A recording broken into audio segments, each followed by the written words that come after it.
الله أكبر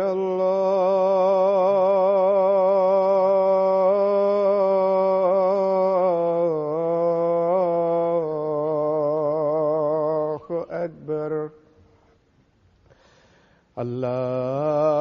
الله أكبر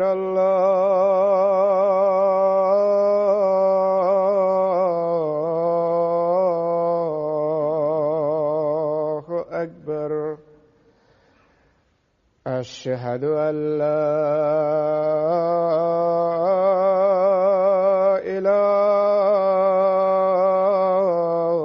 إله إلا الله أشهد أن لا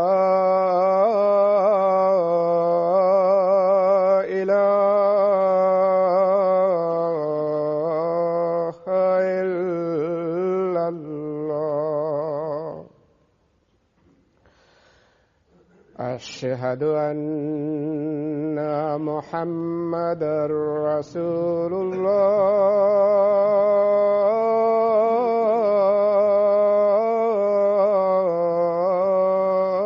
الله أشهد أن محمدًا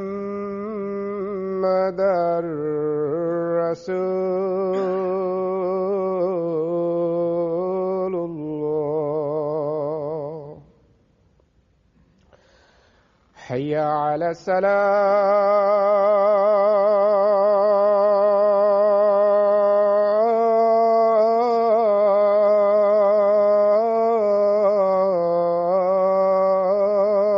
الصلاة حي على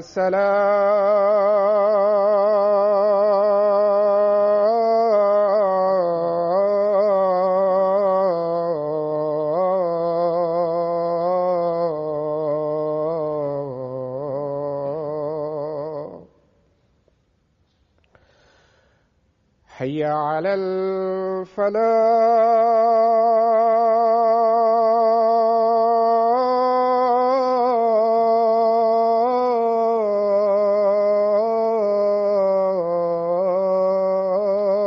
الفلاح حي على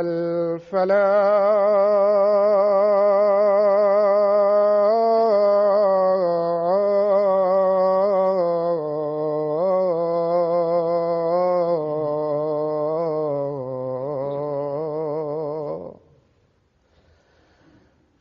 الله أكبر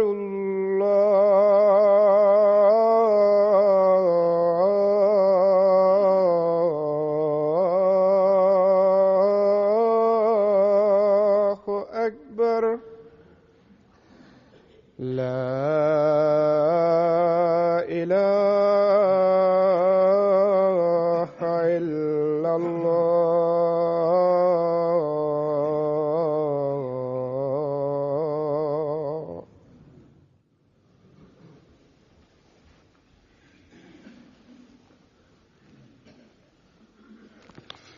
السلام عليكم ورحمة الله.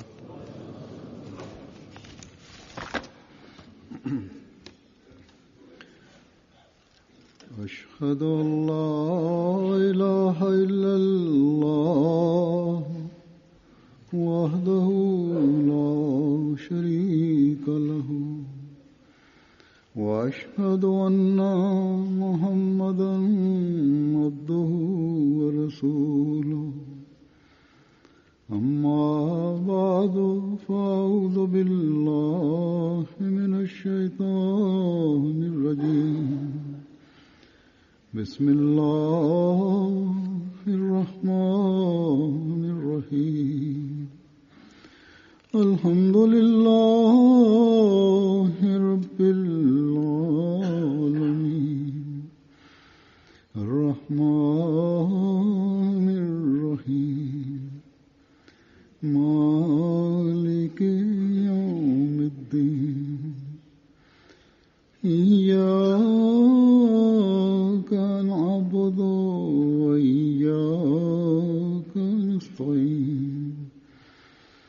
اهدنا الصراط المستقيم صراط الذين أنعمت عليهم غير المغضوب عليهم ولا الضالين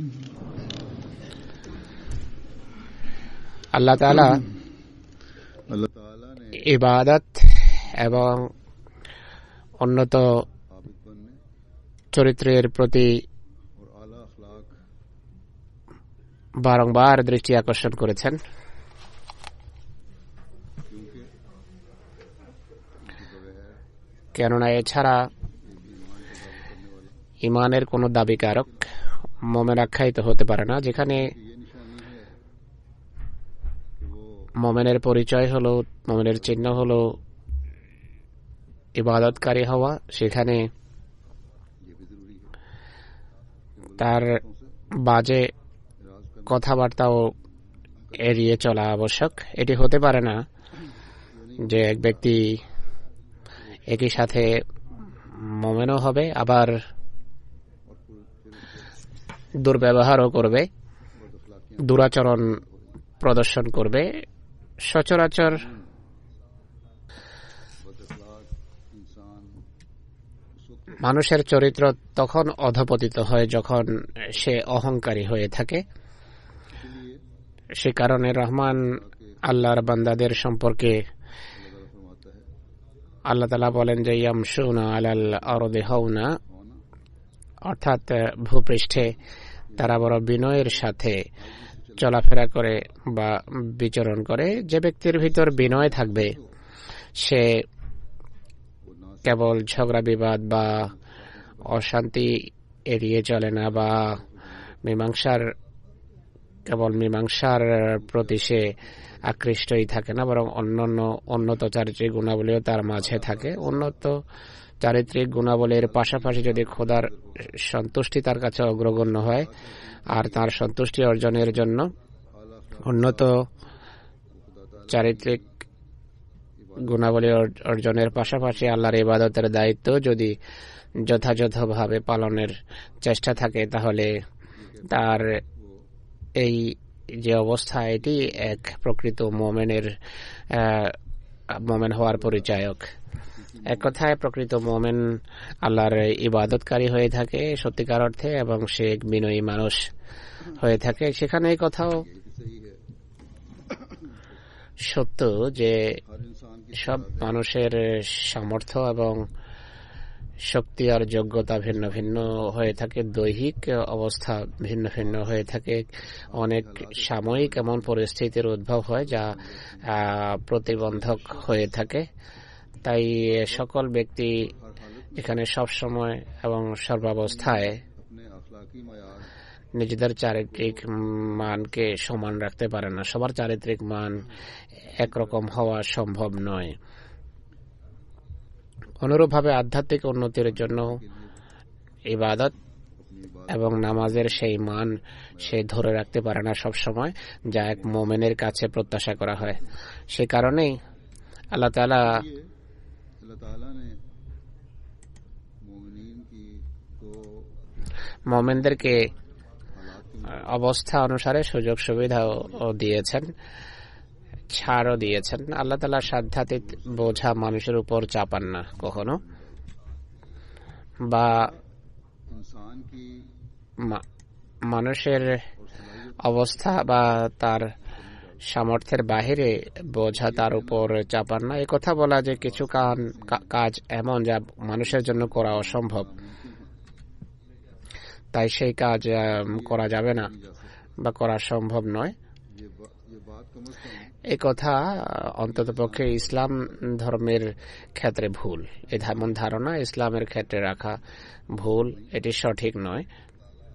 আল্লাহ তাআলা যেখানে নামাজ সম্পর্কে মুমিনদেরকে বলেন যে নামাজ তোমাদের জন্য ফরজ বা আবশ্যক, সে নামাজ পড়ো এবং আদায় করো, সেখানে একই সাথে অনেক সুযোগ সুবিধাও তিনি দিয়েছেন, অনেক ছাড় দিয়েছেন। দৃষ্টান্তস্বরূপ যে ব্যক্তি কোনো কারণে দাঁড়িয়ে নামাজ পড়তে পারে না, তাকে তিনি বলেছেন যে বসে নামাজ পড়ো, বসে নামাজ আদায় করো। আর যে বসে পড়তে পারে না और जो बैठ कर नहीं पढ़ सकता কিছু রোগ ব্যাধির কারণে বা দুর্বলতার কারণে, कमजोरी की वजह से,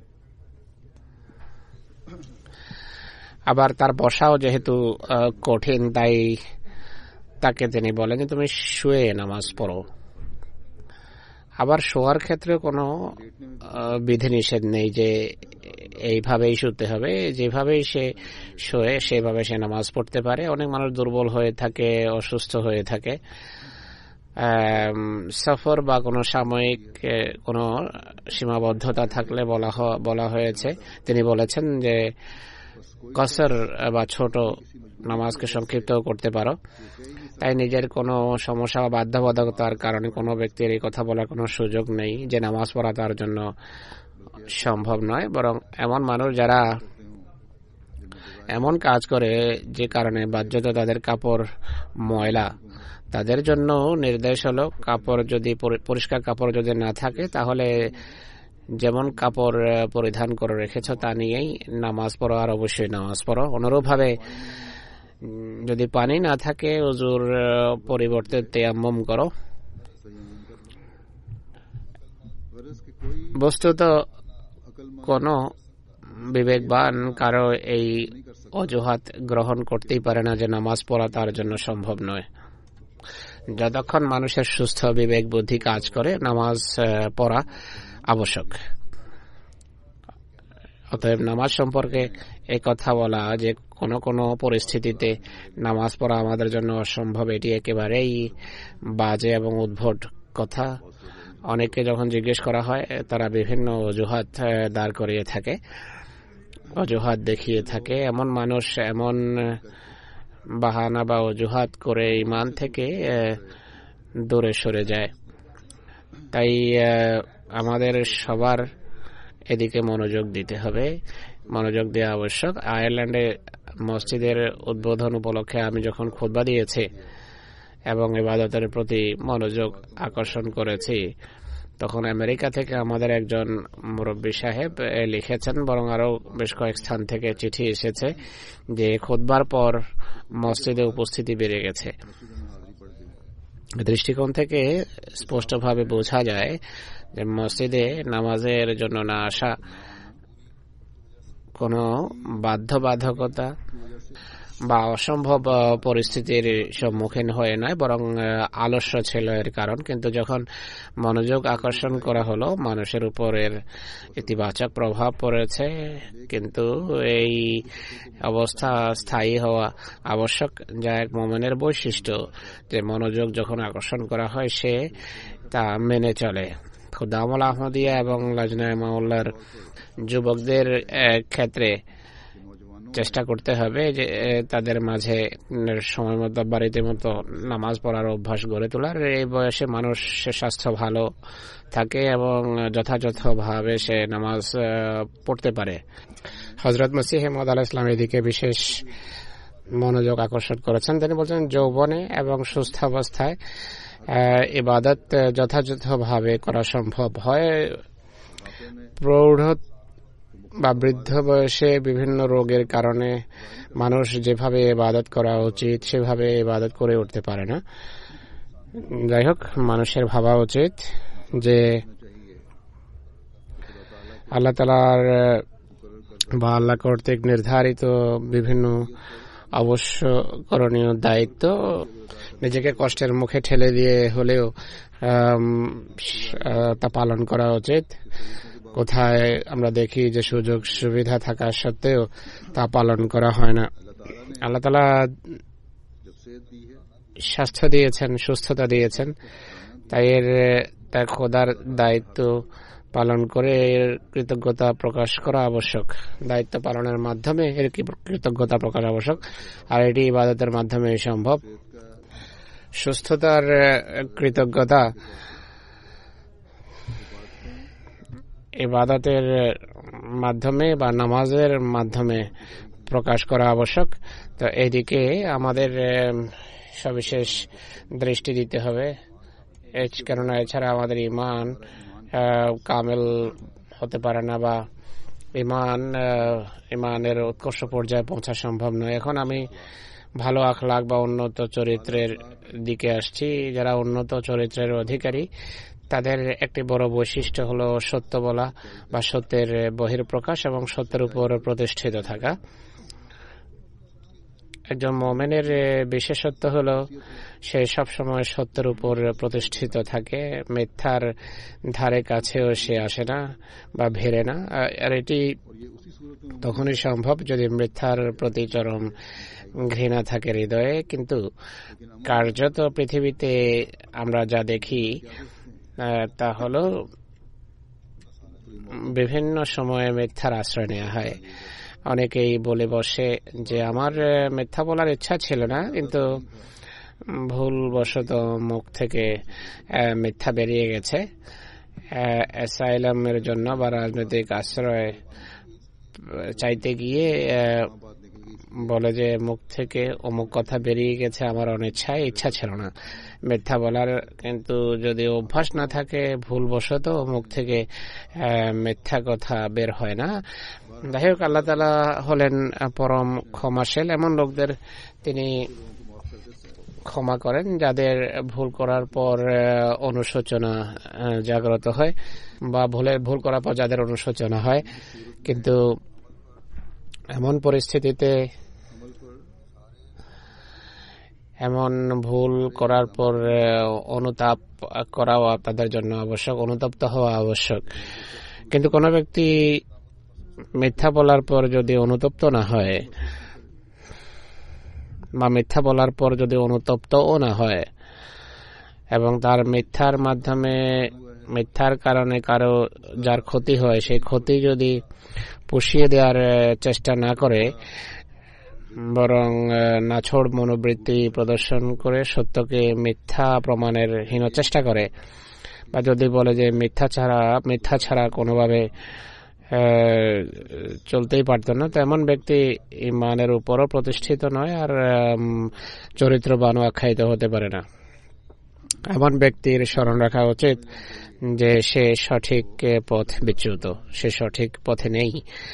এরপর চরিত্র সম্পর্কে আল্লাহ তাআলা বলেন যে ওয়াকুলু লিন্নাসি হুসনা, মানুষের সাথে নমনীয় আচরণ করো এবং ভালোভাবে কথা বলো, সুন্দরভাবে কথা বলো, সদ্ব্যবহার করো। সচরাচর মানুষ অন্যদের সাথে কর্কশ ব্যবহার করে না বা কঠোর আচরণ প্রদর্শন করে না, যদিও কারো কারো প্রকৃতিতে কঠোরতা বা রুক্ষতা বা উগ্রতা থেকেই থাকে, কিন্তু সবসময় এর বহিঃপ্রকাশ করে না বা এটি প্রদর্শন করে না। তো আল্লাহ যেহেতু বলছেন যে মানুষের সাথে কোমল এবং নমনীয় ব্যবহার করো, একথা তিনি এমন লোকদেরকে বলছেন যারা নিজেদের রুক্ষতা এবং কঠোরতা বা তোমাদের এই যে কঠোর স্বভাবের ভিতর কোমলতা সৃষ্টি করো, কখনো এমন আচরণ প্রদর্শিত হওয়া উচিত নয় যা অন্যের মর্মযাতনার কারণ হতে পারে। ছোট ছোট বিষয়ে ক্রোধের বশীভূত হয়েও না। কিন্তু কিছু মানুষ নিজেদের প্রকৃতিগত কারণে, আমি যেভাবে বলেছি, কিছু মানুষ প্রকৃতিগতভাবে হঠাৎ করে ক্ষেপে যায়। এমন মানুষ কঠোর কথা বলার পর নিজেদের কঠোরতার জন্য যদি অনুতপ্ত হয়, যারা আবেগ বা অনুভূতিগত কষ্ট পায় তাদের পক্ষ থেকে, এর সুরাহা করার চেষ্টা যদি তারা করে আর তওবা ও ইস্তেগফার করে, তাহলে আল্লাহ তাআলা বলছেন যে আমি তওবার দ্বার খোলা রেখেছি, তওবা গ্রহণের দ্বার খোলা রয়েছে, আর এমন মানুষের তওবা গৃহীত হয়। কিন্তু খোদার নির্দেশের প্রতি যারা মনোযোগ দেয় না, অবজ্ঞা প্রদর্শন করে, যারা অনর্থক কঠোর আচরণ করা অব্যাহত রাখে, কোনো প্রকার অনুশোচনা যারা করে না বা যারা অনুতপ্ত নয়, তারা এমন মানুষ যারা চারিত্রিক মানে কেবল অধপতিতই হচ্ছে না, বরং খোদার নির্দেশকে অবজ্ঞা করে গুনাহ করছে।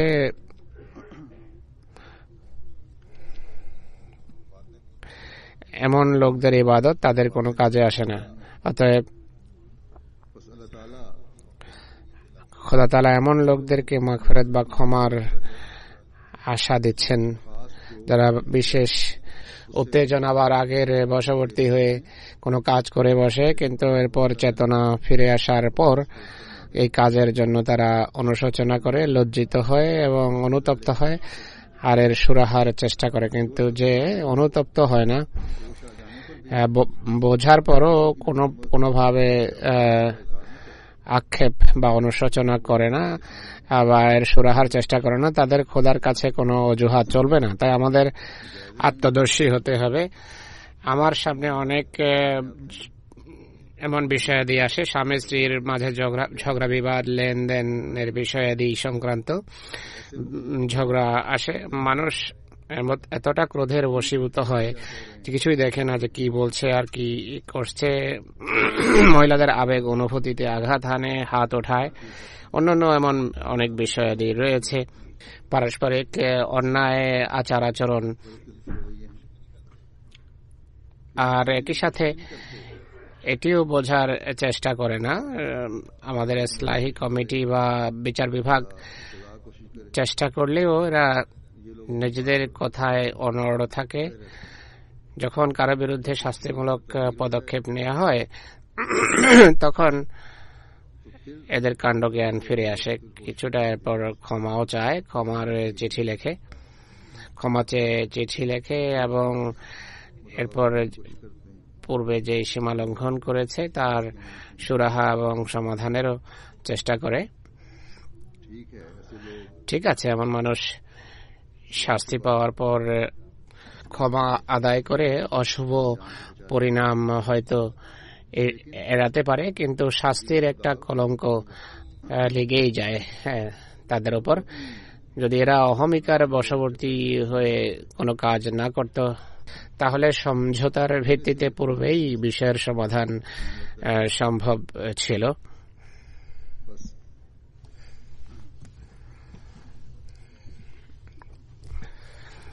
তাই এমন মানুষকে নিজেদের ঈমান রক্ষা করার চেষ্টা করা উচিত। অনেকে এমন আছে যারা কোনোভাবে কথা মানতে প্রস্তুত নয়, এরা তো বহু দূরে ছিটকে পড়ে।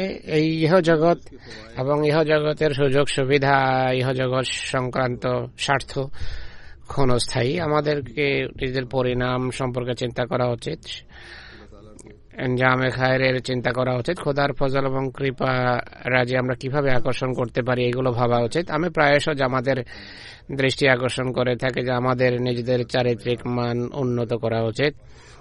তুচ্ছাতি তুচ্ছ বিষয়ের জন্য অহমিকার ফাঁদে পা দেওয়া উচিত নয়। জামাতের প্রতিটি সভ্য এবং ব্যক্তির চেষ্টা করা উচিত চারিত্রিক গুণাবলী এবং মানবিকতার ক্ষেত্রে দৃষ্টান্ত স্থাপন করা। এতে সন্দেহ নেই যে অনেক সময় আমরা আবেগের বহিঃপ্রকাশ ঘটিয়ে থাকি, রাগ এসে যায়, এটি মানব ফিতরত বা মানুষের প্রকৃতি। কিন্তু একজন মোমেনকে আল্লাহ তাআলা কিছু আদেশ নিষেধ বা নির্দেশও দিয়েছেন। আমাদের আবেগ অনুভূতিকে নিয়ন্ত্রণ করা উচিত, খোদার ইচ্ছার অধীনে সেগুলোকে ব্যবহার করা উচিত বা কাজে লাগানো উচিত। আমি স্বামী স্ত্রীর পারস্পরিক বিষয়াদির দৃষ্টান্ত দিয়েছি। দেখুন, বিয়ের সময় যে আয়াতগুলো পড়া হয় নিকার সময়, সেগুলোকে আল্লাহ তাআলা তাকওয়াকে সামনে রেখে কিভাবে আমাদের বিভিন্ন নির্দেশ দিয়েছেন। স্বামী স্ত্রী উভয়ের যা মেনে চলা উচিত, কিন্তু অধিকাংশ মানুষ এই কথাগুলো দৃষ্টিতে রাখে না, মনে করে বিয়ে হয়ে গেছে বা নিকাহ হয়ে গেছে এটি সবকিছু। সুতরাং যারা নিজেদের কথায় অনড় এবং অটল, বরং নিজের অবস্থান নিয়ে যারা অহংকার করে, এই কথাগুলো সামনে রাখা তো দূরের কথা, সমস্যা যখন সামনে আসে তখন নিজেদের কথায় অবিচল এবং অনড় থাকে আর অহংকার করে আবার বলেও যে আমরা এইভাবে আমাদের অবস্থানে অনড় ছিলাম, অমুককে আমরা হেয় প্রতিপন্ন করেছি। নিজেদের চিন্তা ভাবনা এবং আবেগ অনুভূতিকে সঠিক মনে করে অন্যের আবেগ অনুভূতির প্রতি বিন্দুমাত্র ভ্রুক্ষেপ করে না আর বলে যে আমরা যা করেছি তাই সঠিক।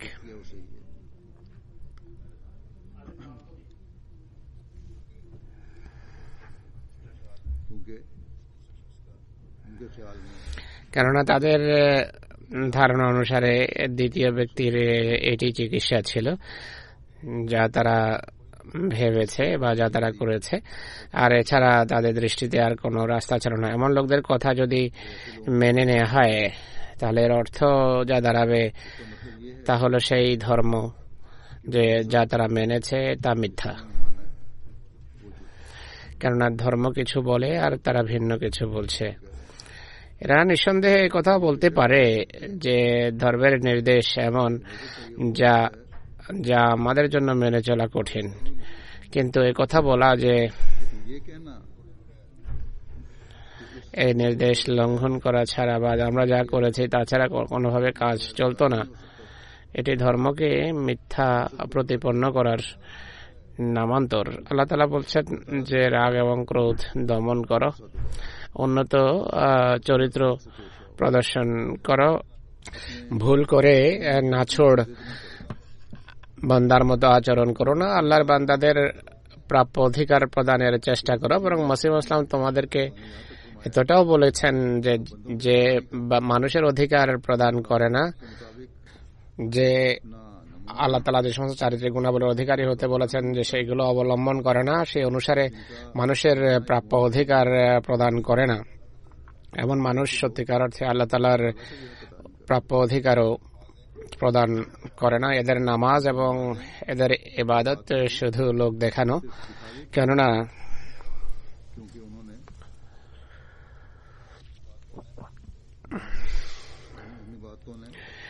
এই সকল ইবাদত তাদের জীবনে সেই পরিবর্তন সৃষ্টি করতে পারেনি যা এক মুমিনের বৈশিষ্ট্য। তাদের মাঝে সেই বিনয় সৃষ্টি হয়নি যা খোদার নৈকট্যের কারণ হতে পারত তাদের জন্য। মানুষের উপর যখন রাগ ভর করে সেই সময়কার যদি সে ভিডিও বানায়, ভিডিও করে, আজকাল ভিডিও করা খুব সহজ, এক বুদ্ধিমান বিবেকবান ব্যক্তি ঠান্ডা মাথায় সেগুলো যদি দেখে সে নিজেই আশ্চর্য হয়ে যাবে যে তার অবস্থা কত ঘৃণ্য। হযরত মসিহ ইসলাম এই সম্পর্কে আমাদের যে নসিহত করেছেন তা আপনাদের সামনে উপস্থাপন করছি। যারা রাগের বশীভূত হয় তাদের অবস্থা কি হয়? তাদের মাথা সম্পূর্ণভাবে বিবেক বুদ্ধি হারিয়ে বসে, অনেক সময় উন্মাদনা পর্যন্ত বিষয়ে গড়ায়।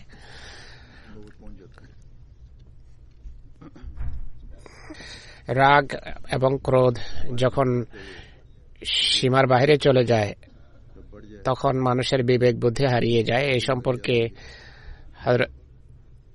হযরত মসিহ মাউদ আলাইহিস সালাম ধৈর্যের প্রতি মনোযোগ আকর্ষণ করেছেন। ধৈর্যের ফলে মানুষের বিবেক কাজ করে, চিন্তা শক্তি বৃদ্ধি পায়। তিনি বলেছেন, স্মরণ রেখো, বিবেক এবং রাগের মাঝে ভয়াবহ শত্রুতা রয়েছে। যখন রাগ ধরে বিবেক বা কাণ্ডজ্ঞান লোপ পায়, কিন্তু যে ধৈর্য ধরে আর নমনীয়তা প্রদর্শন করে তাকে এক জ্যোতি দেয়া হয়, যার ফলে তার বিবেক বুদ্ধি এবং চিন্তা শক্তির মাঝে একটা নতুন আলো সৃষ্টি হয়, আর এরপরে আলো থেকে আলো উচ্চারিত হয়। রাগ এবং উত্তেজনার সময় মানুষের হৃদয় ও বিবেক যেহেতু তমসাচ্ছন্ন থাকে তাই অন্ধকার থেকে অন্ধকারেরই জন্ম হয়। এক কথায় কথায় কথায় যারা খেপে যায়, তিনি বলেন তাদের হৃদয়ে প্রজ্ঞা শূন্য হয়। তিনি সব বলেন যে স্মরণ রেখো, যে ব্যক্তি কঠোর ব্যবহার করে আর রাগের বশীভূত হয় তার যে মুখ থেকে তত্ত্ব এবং প্রজ্ঞার কথা উচ্চারিত হতেই পারে না, সে হৃদয়ে প্রজ্ঞা থেকে বঞ্চিত হয়ে যায়। যে নিজের প্রতিদ্বন্দ্বীর সামনে তড়িঘড়ি খেপে যায় এবং সীমা অতিক্রম করে, যার মুখ নোংরা এবং যে লাগামহীন, সে সূক্ষ্ম এবং উন্নত চিন্তাধারা থেকে সম্পূর্ণভাবে বঞ্চিত হয়ে যায়। তার মুখ থেকে ভালো এবং উন্নত নেক কথা বের হতেই পারে না। রাগ এবং প্রজ্ঞা সহাবস্থান করতে পারে না। যে রাগের বশীভূত হয় তার মাথা মোটা হয়ে থাকে আর চিন্তাধারা হয়ে থাকে ভোতা। কোনো ময়দানে তাকে বিজয় এবং সাহায্য প্রদান করে না। রাগ এবং ক্রোধ অর্ধেক উন্মাদনা, এটি যখন বেড়ে যায় পুরো উন্মাদনায় পর্যবসিত হতে পারে। তিনি আরো বলেন, দুটো শক্তি মানুষকে উন্মাদনার দিকে নিয়ে যায়। जुनून कर देते हैं, यानी जुनून की तरफ ले जाने वाली একটি কুধারণা, एक फजनी আরেকটি হলো রাগ বা ক্রোধ। যখন এগুলো সীমা ছাড়িয়ে যায়, মানুষ যদি সবসময় রেগে থাকে, ক্ষেপে থাকে, ক্ষেপাটে আর কুধারণা করে বেড়ায়, এটি উন্মাদনার দিকে ঠেলে দেয় মানুষকে। তাই মানুষের কুধারণা এবং রাগ এড়িয়ে চলা উচিত। মোমেনের সংজ্ঞা উপস্থাপন করতে গিয়ে তিনি বলেন মোমেন কেমন হওয়া উচিত, এটি তিনি ব্যাখ্যা করেছেন। তিনি বলেন কোনোভাবে কোনো অর্থে বিবেককে, বুদ্ধিকে তার জলাঞ্জলি দেওয়া উচিত নয়। যেভাবে পূর্বেই বলেছি যে এটি উন্মাদনার দ্বার প্রান্তে তাকে নিয়ে যাবে। তিনি বলেন সুপুরুষের উচিত নিজের অঙ্গ প্রত্যঙ্গ এবং শক্তিবৃত্তিকে যথাযথ স্থানে এবং বৈধ স্থানে ব্যবহার করা উচিত। যেমন রাগ যদি সীমা ছাড়িয়ে যায় তাহলে সেটি উন্মাদনার পূর্ব লক্ষণ হয়ে থাকে। এর মাঝে এবং উন্মাদনার মাঝে পার্থক্য অতি স্বল্পই। যে ক্রোধের বশবর্তী হয়ে যায় তার হাত থেকে প্রজ্ঞার ঝর্ণা ছিনে নেওয়া হয়। বিরোধীর সাথেও কথা বলতে গিয়ে ক্রোধের বশবর্তী হয়ে কথা বলা উচিত নয়।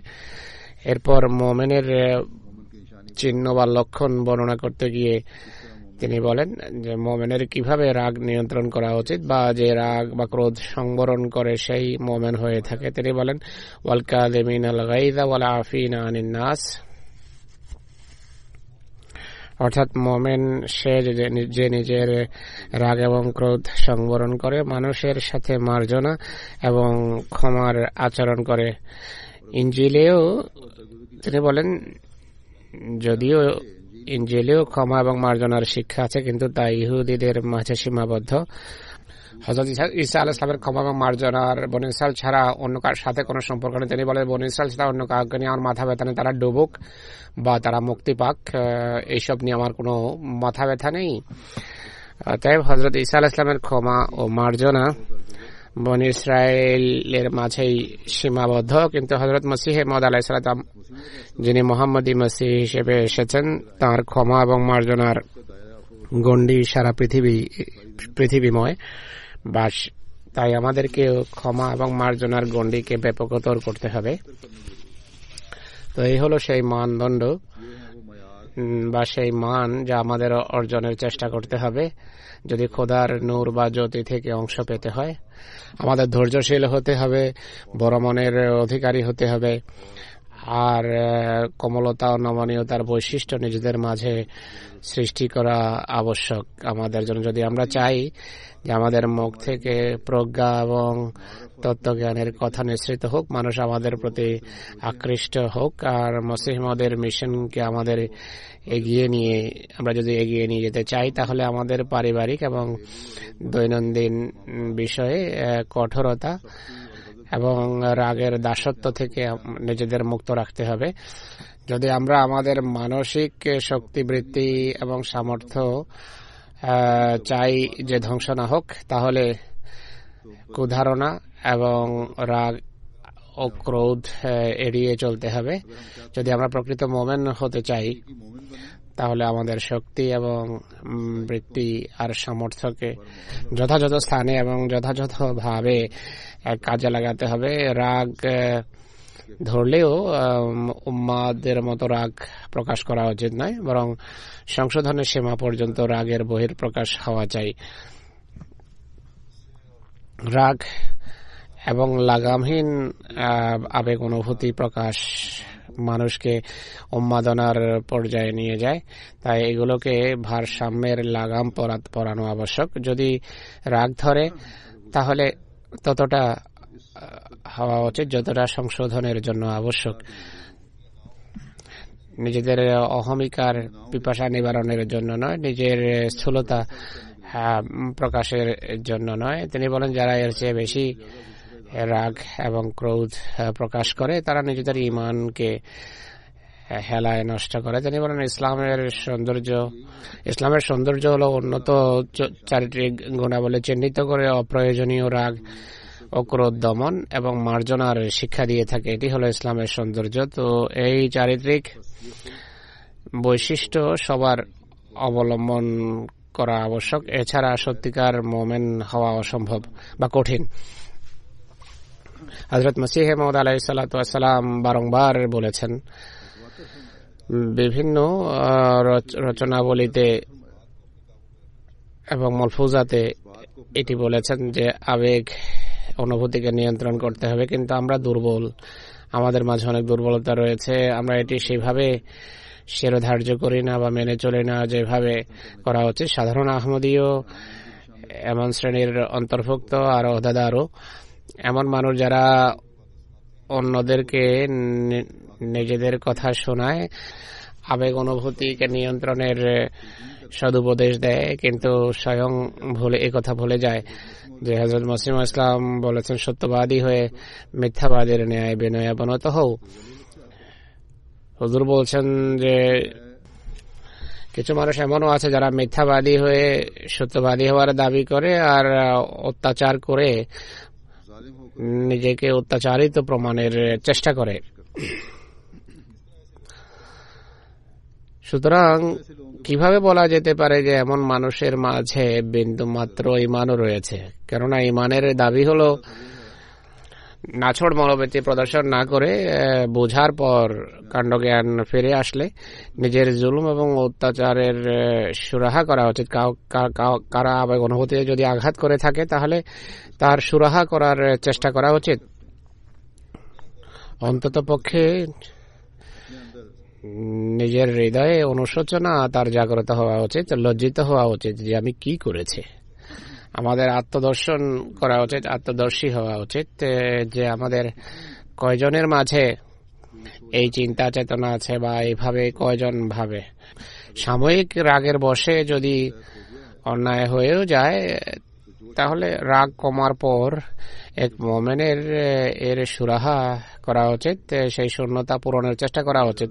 যদি সুরাহা না করে, যদি তার অনুতাপ না হয়, বরং পুরো অবস্থা কেটে যাওয়ার পরও তার ভিতর যদি বিন্দুমাত্র কোনো পরিবর্তন না আসে, মসিহ মাউদ বলেন যে তার মাঝে সত্যিকার অর্থে ঈমান নেই। এটি লোক দেখানো ঈমান, এটি পানির সেই বুদবুদের মতো যার উপরে পানি দেখা যায় কিন্তু ভিতরে শুধু বাতাস থাকে। যদি সত্যিকার অর্থে পানি হতো তাহলে সেটি পানি হতো, পানিতে মিশানো থাকতো, এতে বাতাস থাকার কথা নয়। তো আমি যেভাবে বলেছি যে আমাদের আত্মজিজ্ঞাসা করতে হবে, আত্মদর্শন আবশ্যক। আমাদের দেখা উচিত যে আমাদের উপর যদি জুলুম এবং অত্যাচারও হয় তো কয়বার আমরা সহ্য করেছি, রাগের বশবর্তী হয়ে আমরা উত্তর দিইনি। বা কেউ যদি ওহদাদার হয়ে থাকে তাহলে কয়বার এমনটি হয়েছে যে অন্য ব্যক্তি জুলুম এবং অত্যাচার করেছে বা আর তারা ইনসাফের দাবি অনুসারে সিদ্ধান্ত দিয়েছে, রায় দিয়েছে এবং তা কারো জুলুম এবং অত্যাচারের ভ্রুক্ষেপ করেনি।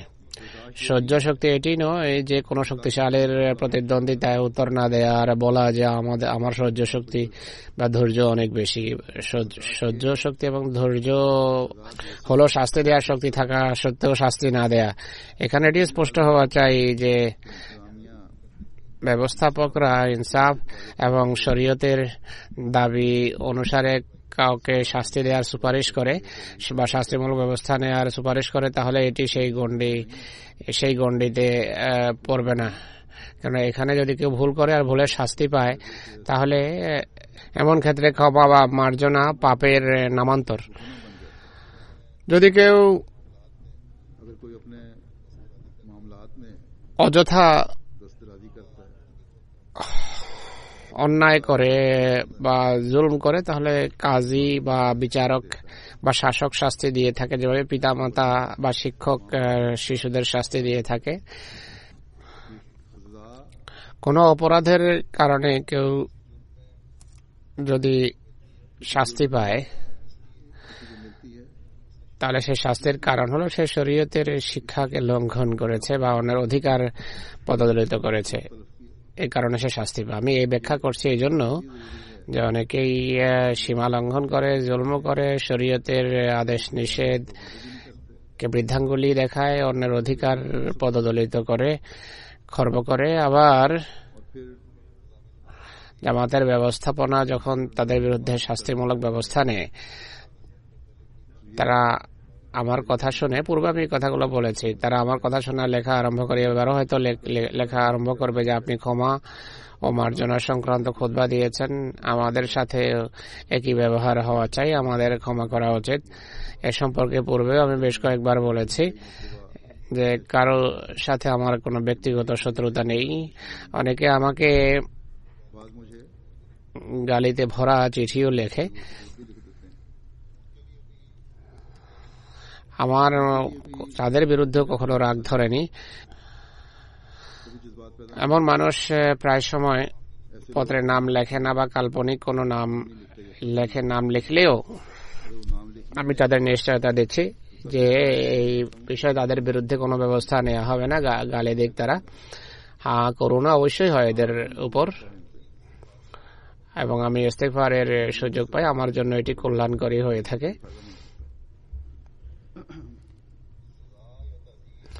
শাস্তি বা শাস্তিমূলক ব্যবস্থা অন্যের অধিকার খর্ব করা বা শরীয়তের নির্দেশ লঙ্ঘন করার কারণে দেয়া হয়, এবং দুঃখ ভারাক্রান্ত হৃদয়ে শাস্তি দেওয়া হয়, সানন্দে শাস্তি দেওয়া হয় না। যেদিন আমার ডাকে ওমরে আমা বা কোন দেশের আমিরের পক্ষ থেকে কারো শাস্তি মওকুফের সুপারিশ আসে, অর্থাৎ যে ভুল করেছে কোনো ব্যক্তি, সেই তারা যে মানুষ যেহেতু ভুলের জন্য অনুশোচনা করে,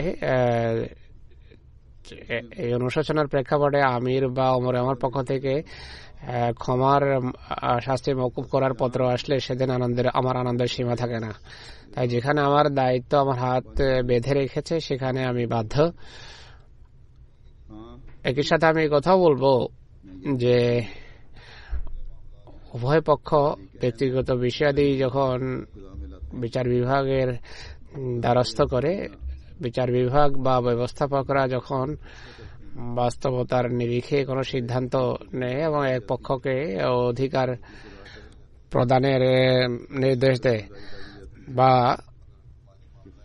অর্থনৈতিক বিষয় যদি হয় তাহলে বলে যে টাকা ফেরত দাও বা অন্যান্য দায়িত্ব যা তোমার উপর বর্তায় তা পালন করো, এমন ক্ষেত্রে যে পক্ষের টাকা পাওয়ার থাকে বা যার অধিকার পাওয়ার থাকে, সে দ্বিতীয় পক্ষের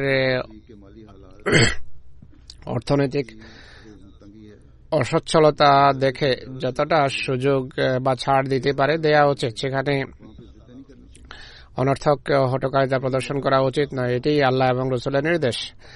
অনর্থক আমিত্বের বশবর্তী হয়ে জুলম এবং অন্যায় করা উচিত নয়।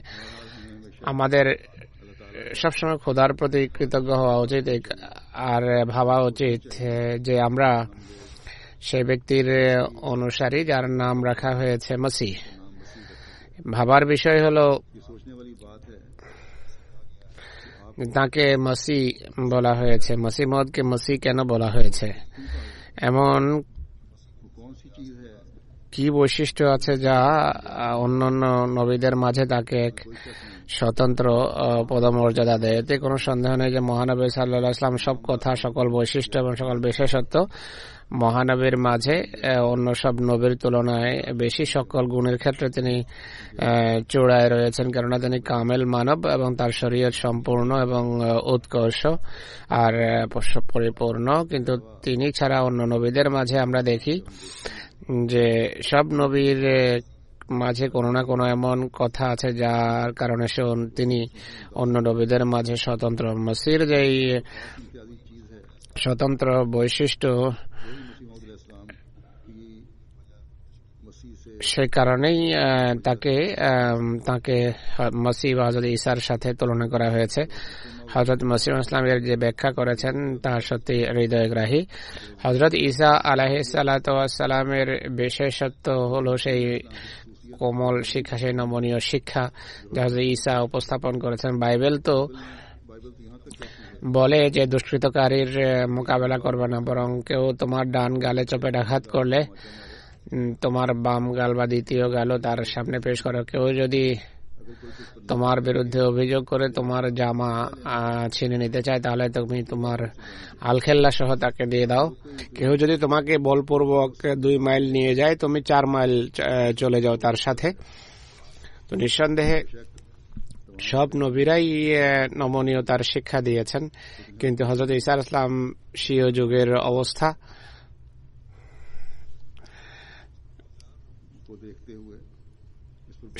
অবস্থার নিরিখে নমনীয়তার উপর অনেক জোর দিয়েছেন। তো হযরত ঈসা আলাইহিস সালাম অসাধারণ শিক্ষা নিয়ে এসেছেন। আর আল্লাহ তাআলা যেখানে হযরত মসিহে মাউদ আলাইহিস সালাতু ওয়াস সালামের নাম মসিহ রেখেছেন বা মসির সাথে বা ঈসার সাথে তার তুলনা করেছেন, সেখানে এর আরেকটি অর্থ হবে তাকে বিশেষভাবে নমনীয়তার বা কোমলতার শিক্ষার নির্দেশ দেওয়া হয়েছে। যদিও তার নাম মসিহ রাখার এটিও কারণ যে তিনি খ্রিস্টানদের হেদায়েতের জন্য এসেছেন, এদিক থেকে তিনি মসিহ আখ্যায়িত হয়েছেন। যদিও অন্যান্য ধর্মের প্রতিও তিনি প্রেরিত হয়েছেন, হিন্দুদের প্রতি প্রেরিত হওয়ার সুবাদে তার নাম খ্রিস্টানও রাখা হয়েছে।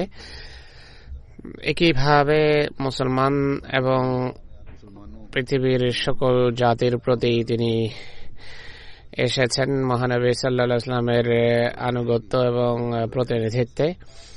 যাই হোক, হযরত ঈসার নামে বা মসিহ নামের উপর রয়েছে জোর, তাই তিনি নমনীয়তা এবং কোমলতার শিক্ষা বেশি দিয়েছেন, কঠোরতা পরিহারের নির্দেশ দিয়েছেন। তিনি ইসলামের এক জায়গায় বলেন যে আল্লাহ তাআলা চান যে তোমাদের সত্তায় পুরো বিপ্লব আসুক, আর তিনি তোমাদের কাছে এক মৃত্যু চান, যার পর তিনি তোমাদের জীবিত করবেন। তোমরা অচিরেই নিজেদের মাঝে মীমাংসা করো এবং ভাইয়ের দোষ ক্ষমা করো, কেননা দুষ্কৃতকারী সে।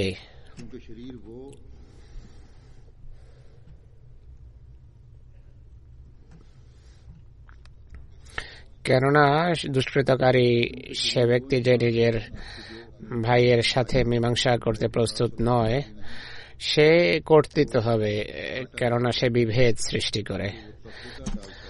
তোমরা প্রবৃত্তির দাসত্ব সকল অর্থে পরিহার করো, আর পারস্পরিক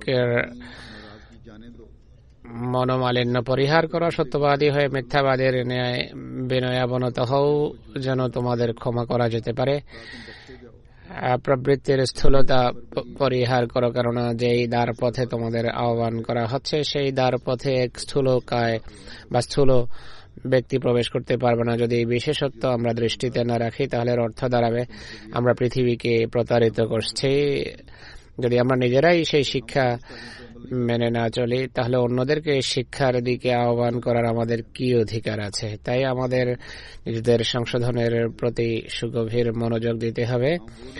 পৃথিবীর সামনে সেই দৃষ্টান্ত আমাদের উপস্থাপন করতে হবে, যা দেখে পৃথিবীর মানুষ যেন বলতে পারে যে আমরা আমাদের আবেগ অনুভূতিকে পুরোপুরি নিয়ন্ত্রণ করেছি। আয়ারল্যান্ডের মসজিদের উদ্বোধনের সময় আমি বলেছিলাম যে আমরা এখানে যখন তাবলীগ করব, মানুষ জিজ্ঞেস করবে যে অন্যান্য মুসলমানদের সম্পর্কে তোমরা বলে থাকো যে এরা মসিহ মওউদকে মানেনি, তাই তারা হেদায়েতের শূন্য, কিন্তু তোমরা তো মসিহ মওউদকে মেনেছ এবং গ্রহণ করেছ।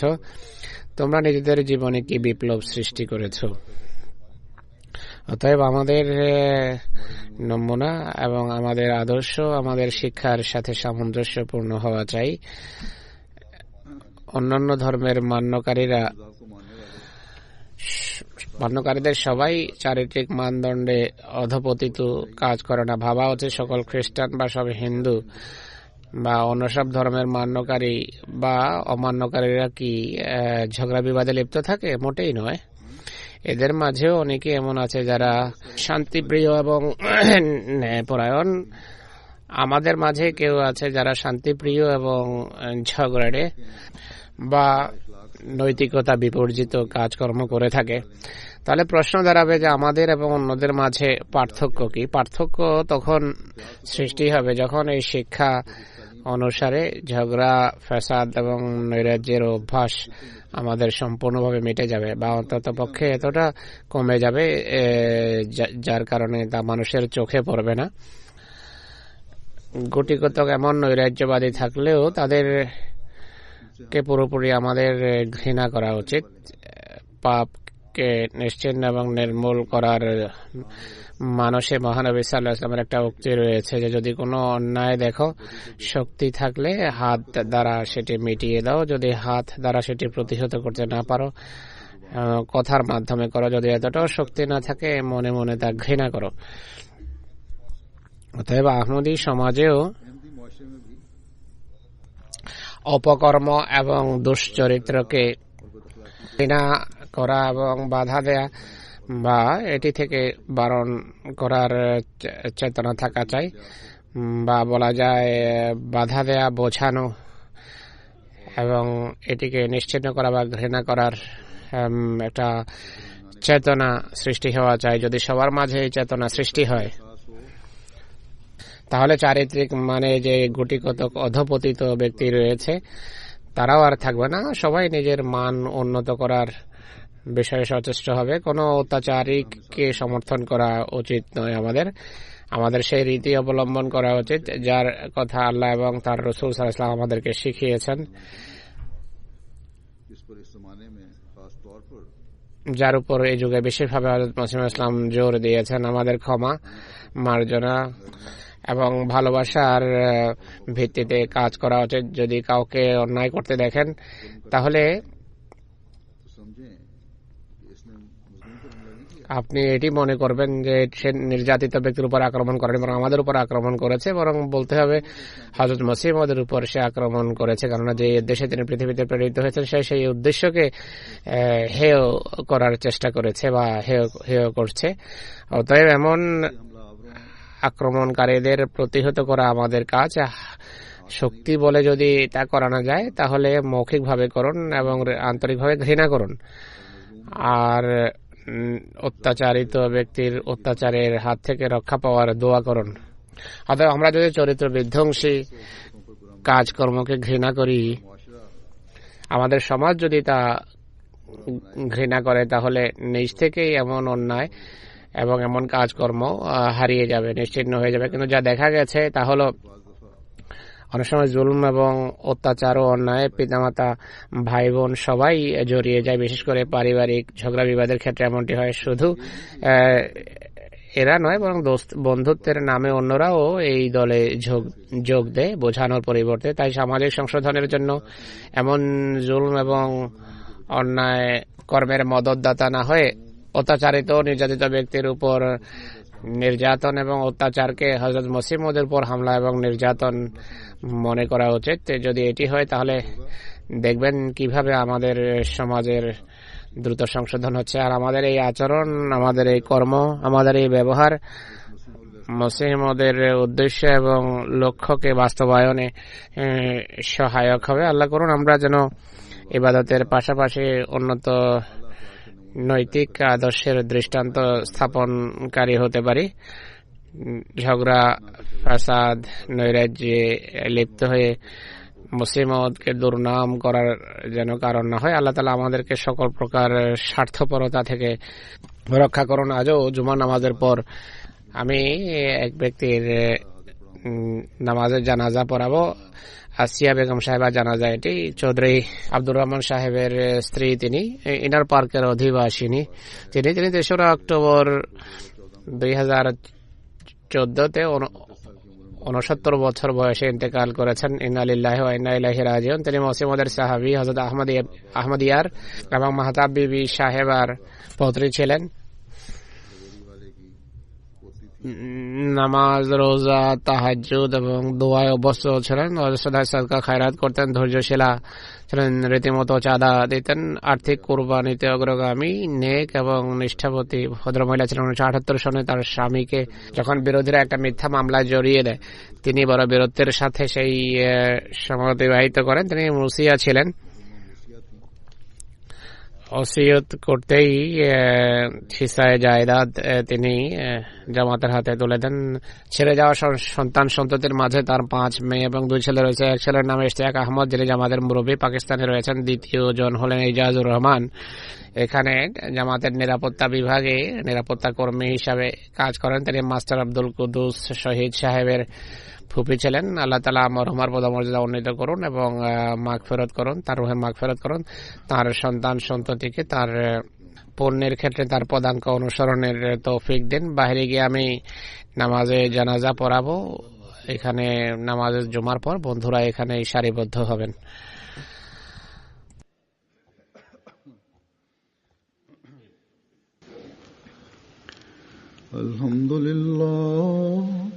আলহামদুলিল্লাহ নাহমাদুহু ওয়া নাস্তাঈনুহু ওয়া নাস্তাগফিরুহু ওয়া নু'মিনু বিহি ওয়া নাতাওয়াক্কালু আলাইহি ওয়া নাউযু বিল্লাহি মিন শুরুরি আনফুসিনা ওয়া মিন সাইয়্যাতি আ'মালিনা من يهده الله فلا مضل له ومن يضلل فلا هادي له ونشهد أن لا إله إلا الله ونشهد أن محمدا عبده ورسوله عباد الله رحمكم الله إن الله يأمر بالعدل والإحسان وإيتاء ذي القربى وينهى عن الفحشاء والمنكر والبغي يعظكم لعلكم تذكرون اذكروا الله يذكركم وادعوه يستجب لكم ولذكر الله أكبر.